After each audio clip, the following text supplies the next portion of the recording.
The university soil scientist walked Richard's field in 2018 and declared it biologically dead. Decades of chemical fertilizer and plowing had left the soil inert. He told the farmer it would take a lifetime to fix, if ever. Richard thanked him for his time. Then he ignored the advice entirely. 5 years later, that same university would record the highest earthworm density in the history of the state, in his field.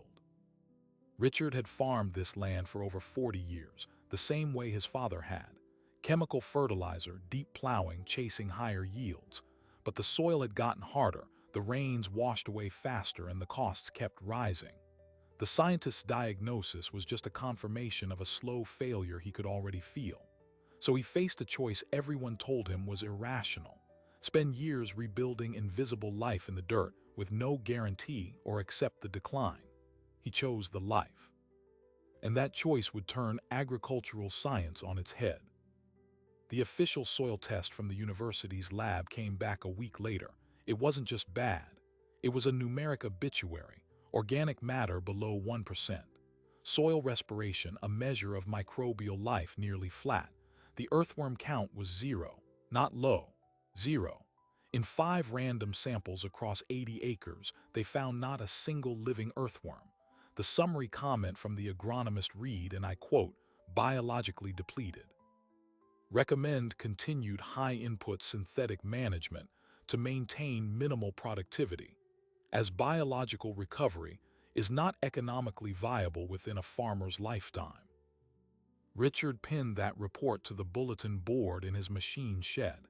He'd call it his motivation. Everyone else called it a death certificate. To understand why that zero was so shocking, you have to understand what that land had been. Richard's father bought the home quarter in 1959. Rich, black Iowa loam, 12 feet deep. You could sink your arm to the elbow in soil that felt like chocolate cake. They farmed it with horses, then an old International Harvester tractor. They rotated corn, oats, and clover. The clover fed the soil, the oats provided straw, and the earthworms were so plentiful you'd turn a shovelful and see a dozen. It was a system, a living system. The change began in the late 60s. Anhydrous ammonia, synthetic nitrogen that promised bigger corn yields without the weight. Then came the new, bigger plows. The philosophy was simple: feed the plant, not the soil. By the 80s, the rotations were gone. It was corn and soybeans, year after year. More chemicals to kill the weeds the plow used to handle. More fertilizer to replace what the microbes no longer provided. The soil became a sterile medium, a physical holder for roots, not a living ecosystem. Richard took over fully in 1990. He was a good farmer.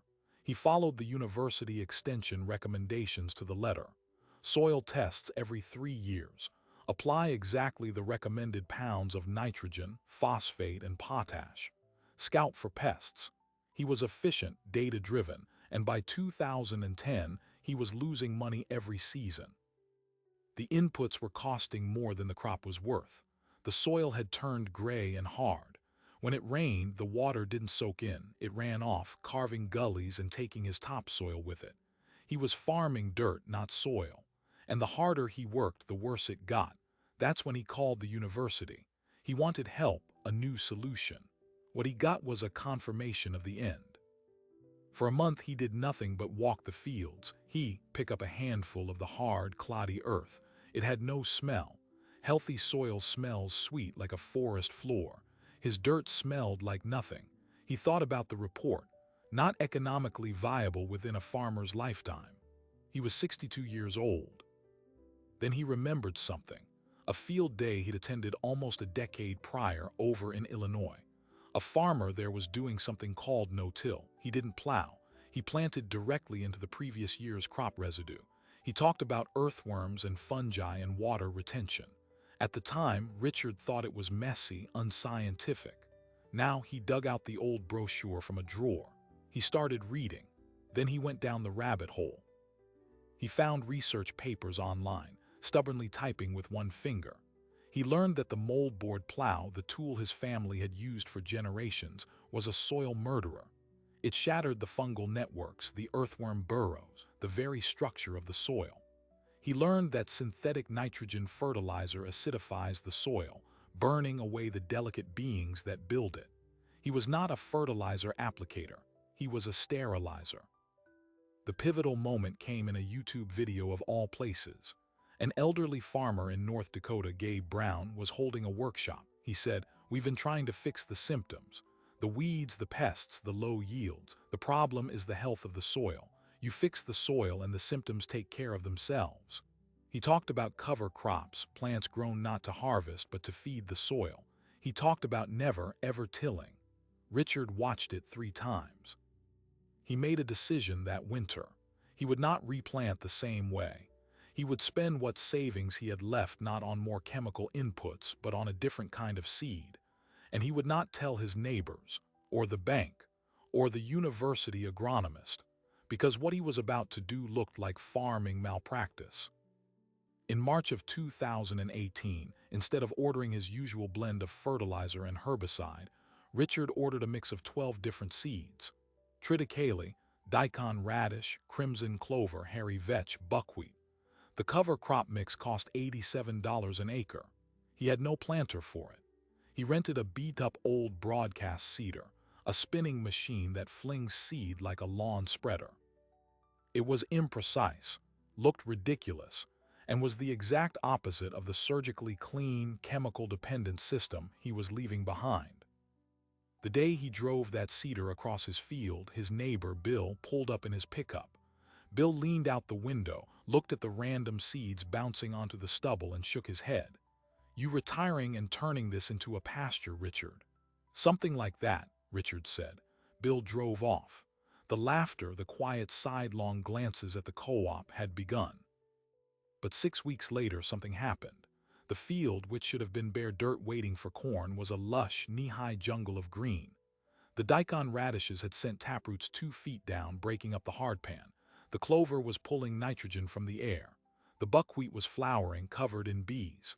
And when Richard dug a small hole, the soil was cooler, damp. It had a smell. For the first time in decades, he saw an earthworm. One. It was small, but it was there.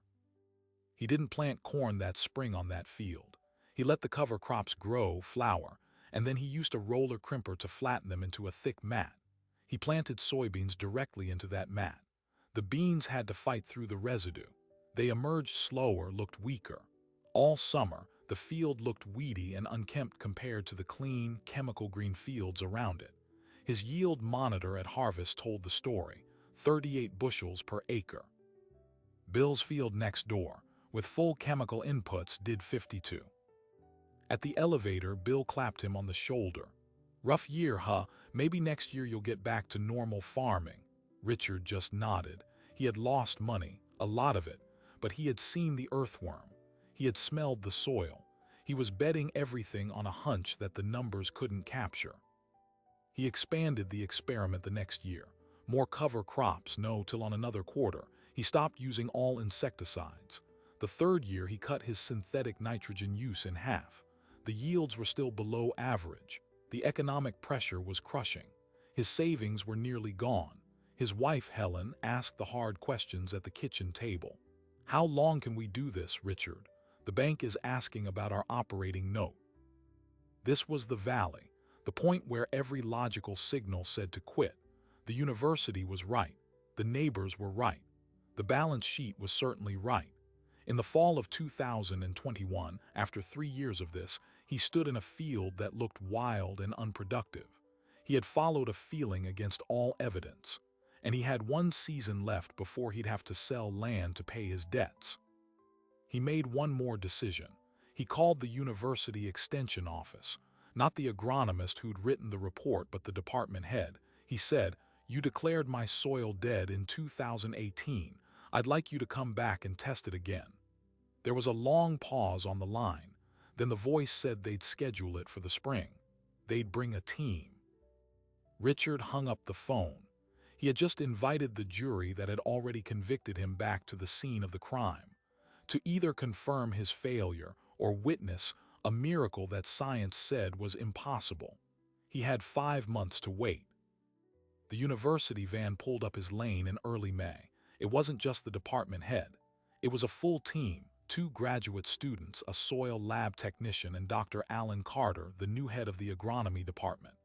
Carter was younger, sharp, data-driven. He carried the original 2018 report in a folder. Richard met them at the gate, wearing the same old work shirt. No ceremony. "The field's over here," he said. They walked the same transects they had 5 years prior. The first thing Dr. Carter noticed was the sound. No crunch of brittle dirt. Their footsteps were quiet, absorbed by a spongy mat of residue and living plants. The second thing was the color. The soil was dark, almost black, not pale gray. One of the grad students, a young woman named Chloe, knelt down and pushed her fingers into the ground. "It's cool," she said, surprised. "And it's really soft." Dr. Carter got down to business. They marked their sample points with orange flags. The first test was infiltration. They drove a metal ring into the soil, poured in a measured amount of water, and timed how long it took to disappear. 5 years ago, the water had pooled on the surface for over 20 minutes before slowly seeping away. This time, the entire column of water vanished in 90 seconds. The soil was drinking. The graduate students exchanged a glance. That was a physical property change no cover crop could fake in one season. This was structural. Next, they took soil cores. The tool, a steel tube, slid into the earth with smooth, steady pressure. When they pulled it up, they revealed a cross-section. At the top, a layer of decaying mulch. Then a dense tapestry of white roots, the legacy of the daikon radishes and cereal rye. Below that, the soil was crumbly, full of tiny holes and channels. "Macropores," Dr. Carter muttered, mostly to himself. "These are the highways for water, air, and roots, created by biology, not machinery." The core from 5 years ago had been a compacted, homogeneous column. This was a different universe. They bagged the cores for lab analysis. Organic matter, microbial biomass, nutrient cycling rates. But the test everyone was waiting for, the one that had defined this field's failure, was the earthworm count. The definitive, undeniable measure of biological life. The standard protocol is called the mustard solution extraction. You mix powdered mustard with water. It irritates the earthworm's skin without harming them, and pour it over a marked square meter of soil. Any earthworms present will come wriggling to the surface to escape the irritation. It's a controlled, scientific census. They prepared the solution. Richard stood back, leaning against his truck, arms crossed. He looked calm, but his knuckles were white where he gripped his elbow. Dr. Carter and the students marked a 1-meter square in what had been the worst area back in 2018. They carefully poured the mustard water over the plot. For the first 30 seconds, nothing. One of the grad students shifted his weight. Then a movement. A single pinkish earthworm emerged near the edge, then another, then 3 more. They were collecting them in a tray, counting aloud. 6, 7, 8. The pace quickened. 15, 16. The soil seemed to be bubbling with life. 22, 23, 24. Dr. Carter stopped counting. He was just watching, his clipboard hanging at his side. The students kept going, their voices tinged with disbelief. 38, 39, 40. They weren't just finding the small, pale endogeic worms that live in the topsoil. They were finding large, deep-burrowing ancic worms, the ecosystem engineers. One of them was nearly 10 inches long. The count for the first square meter stopped at 53. 53 earthworms, from 0. A complete dead silence fell over the group. The only sound was the wind in the new cover crop. One of the graduate students, the one named Chloe, whispered, "We need to do another square." They did. They moved 50 feet away, repeated the process. 48 earthworms, a third square, 59. Dr. Carter finally spoke. His voice was quiet, analytical, trying to process. The state average for a conventionally managed corn-soybean field is between 5 and 15 per square meter. A healthy pasture might have 30. This, he gestured at the tray swarming with worms. This is an order of magnitude higher. This is record territory. He turned to Richard. "What did you do exactly?" And for the first time, Richard laid it out. Not just the cover crops and no-till, but the complete regime. the diverse mix of 12 species, each playing a role, the elimination of all insecticides and fungicides, the drastic reduction, then elimination of synthetic nitrogen, the use of a roller crimper instead of herbicides to terminate covers. He described it like an orchestra where each plant instrument contributed to the soil's symphony. He wasn't just not harming the biology, he was actively feeding it a constant, diverse diet.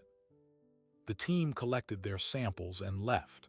The mood in the van was academically subdued but electrically charged. They had come to confirm a known degradation curve. Instead, they had witnessed what their textbooks called a near-impossible recovery. 2 weeks later, the email arrived in Richard's inbox. The subject line, "Preliminary soil analysis, your farm." He opened it, Helen looking over his shoulder. The numbers were a stark reversal. Organic matter, from below 1% to 4.2%. Soil respiration, from nearly flat to off the charts, indicating hyperactive microbial life.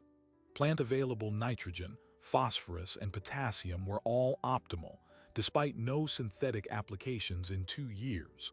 The water holding capacity had increased by over 300%. But it was the cover note from Dr. Carter that mattered.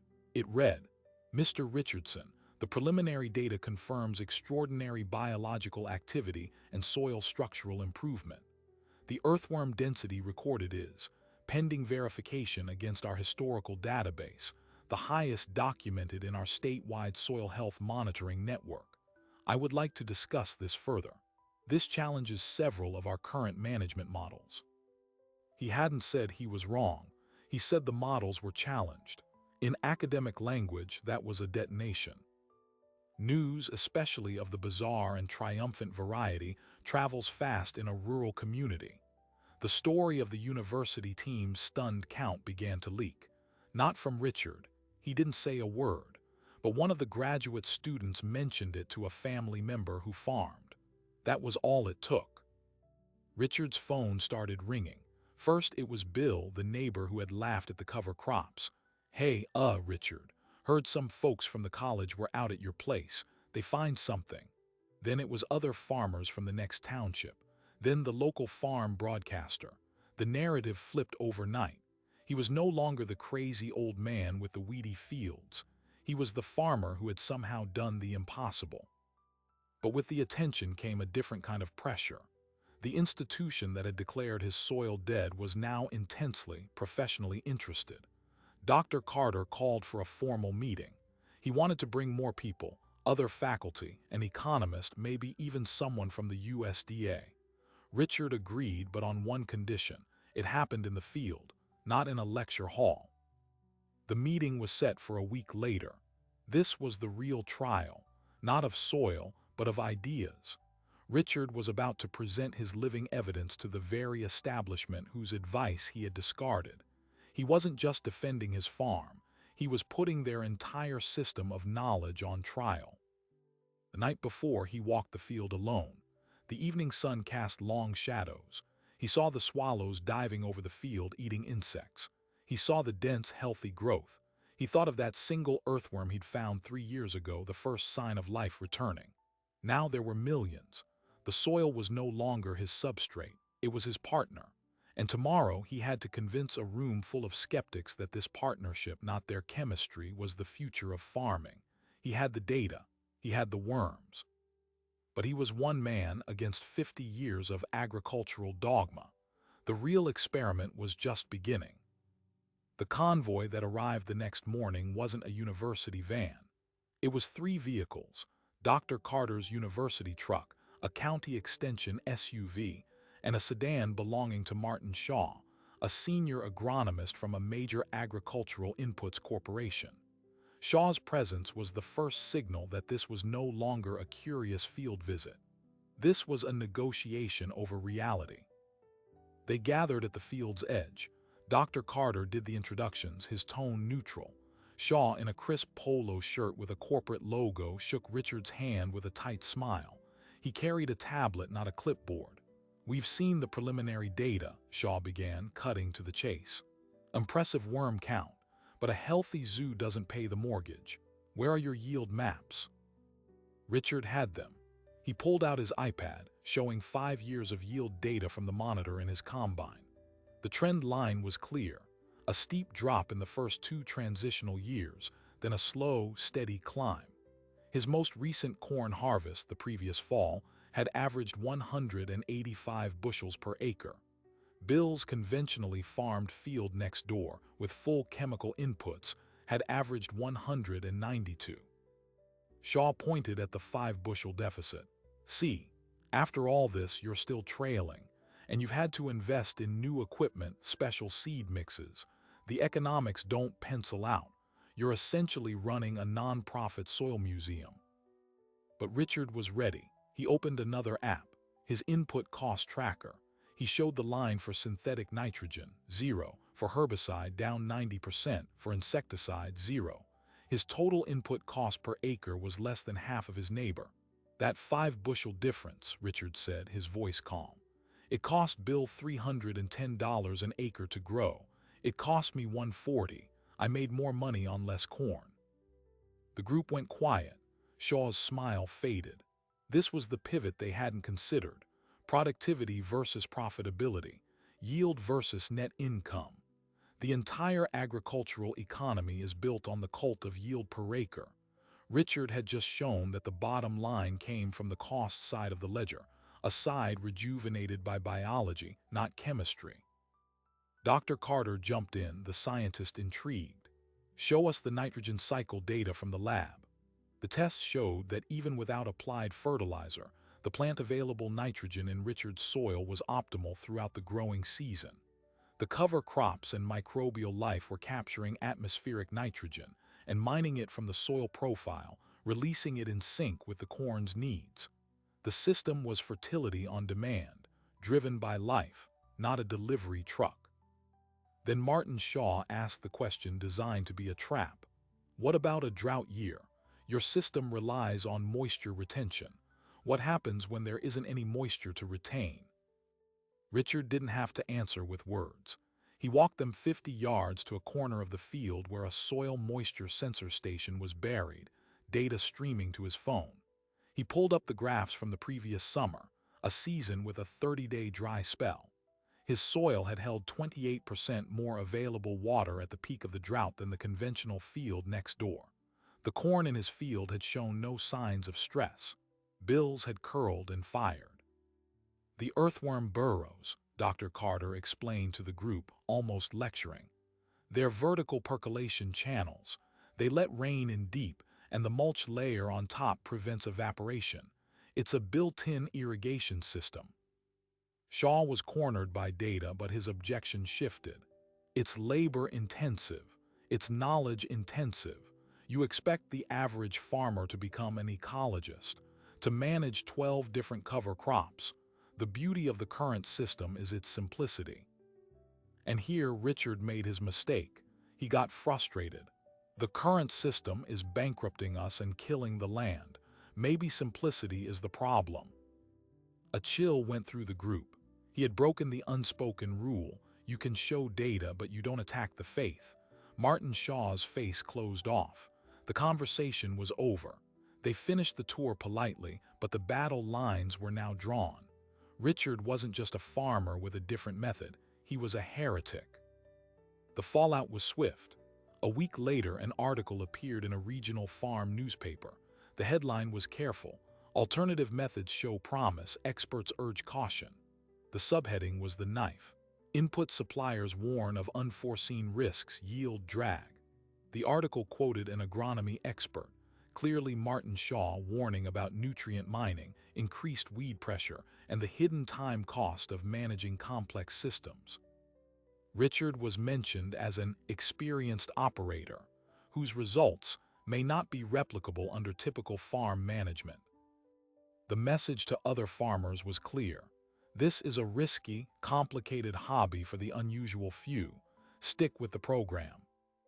Richard was furious, but Dr. Carter called him. Don't respond, he said. They've framed it as a debate between a farmer and science. We need to change the frame. We need more data, rigorous, multi-year, peer-reviewed data from more than one farm. Carter proposed a formal research partnership. The university would designate Richard's farm as a long-term observational study site. They would instrument it with sensors, take continuous soil samples, and track every input and output economically and agronomically for 5 years. It would be a total transparency play. The catch: Richard had to agree to let them also intensively monitor a conventional field on a neighboring farm for comparison, Bill's farm. Richard agreed. Bill, after some persuasion and a modest payment from a university grant, agreed too. The study began that fall. It was the ultimate test. Side by side in the same weather on similar soil types, the biological system versus the chemical industrial system. For 2 years the data streamed in. It was overwhelming. Microbial DNA sequencing, carbon flux measurements, insect population counts, water quality runoff analysis. The university team, led by Chloe, the grad student who had first felt the cool soil, became a constant presence. The local community watched, divided. Some saw Richard as a pioneer. Others saw him as a traitor, airing the region's dirty laundry to academics. Then, in the 3rd year of the study, the wait it gets worse moment arrived. Not for Richard, for the conventional model. A new pest arrived in the county, soybean gall midge, a tiny fly whose larvae burrow into soybean stems, killing the plants. There was no effective chemical pesticide for it. In Bill's pristine, insecticide-treated fields, the midge found a monoculture buffet with no natural predators. The infestation was catastrophic. He lost 40% of his soybean crop. In Richard's field, buzzing with predatory insects and parasitic wasps nurtured by the diverse cover crops, the midge population never gained a foothold. The damage was less than 2%. The biology he had cultivated was not just about fertility, it was a pest management army. Bill stood at the fence line, looking at the stark dividing line between his dying beans and Richard's healthy ones. The data was now written in failing plants, not just on a spreadsheet. He didn't say anything to Richard. He just got in his truck and drove to the co-op and bought his first bag of cover crop seed. That was the crack in the dam.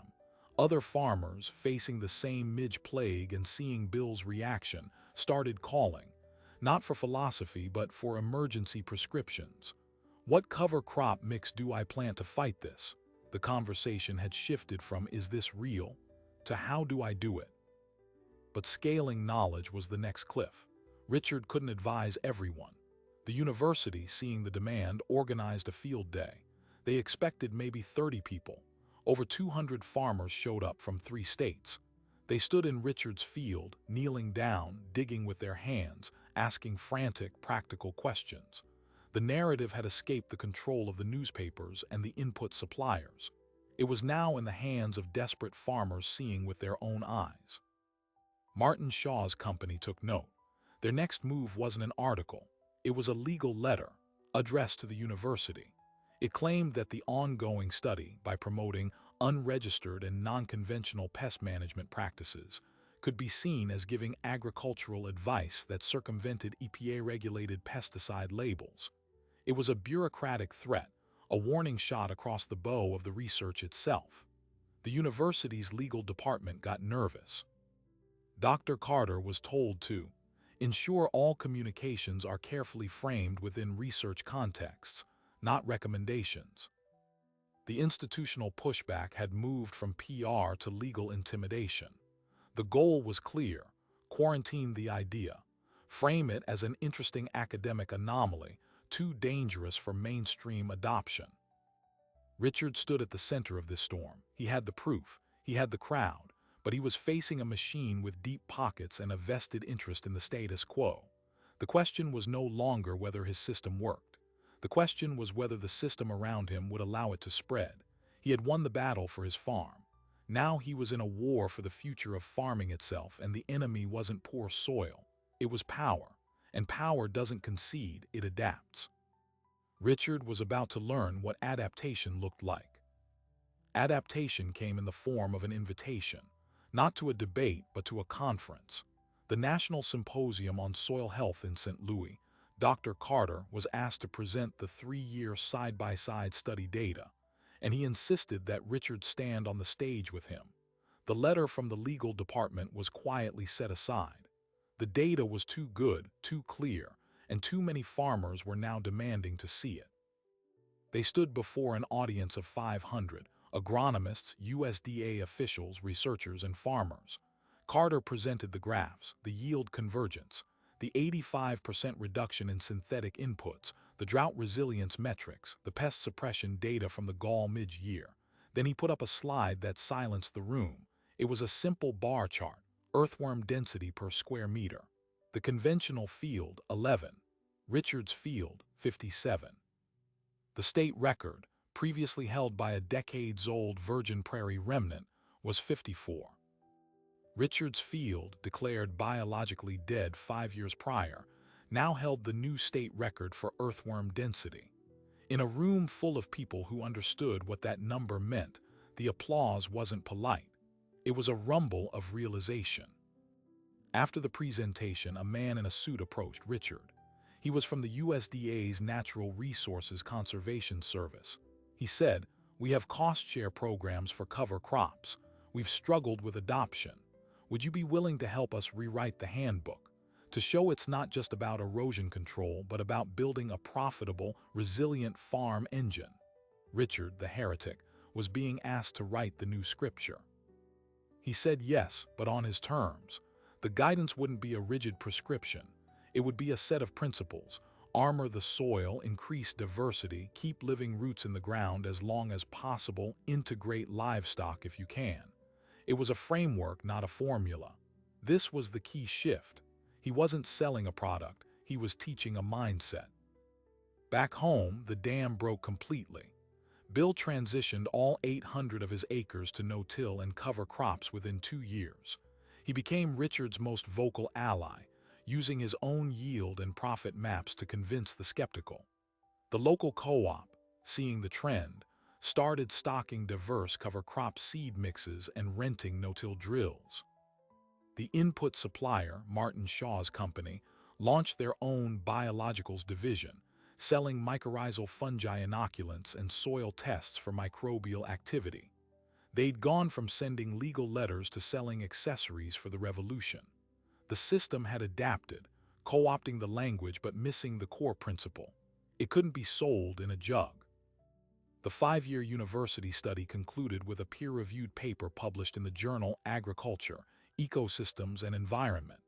The title, "Regenerative Management Drives Rapid Topsoil Recovery and Ecosystem Service Provision in a Temperate Row Crop System." In plain English, it worked fast and it paid. The paper was downloaded thousands of times, cited by researchers across the globe. The scientist who had written the original biologically depleted report retired.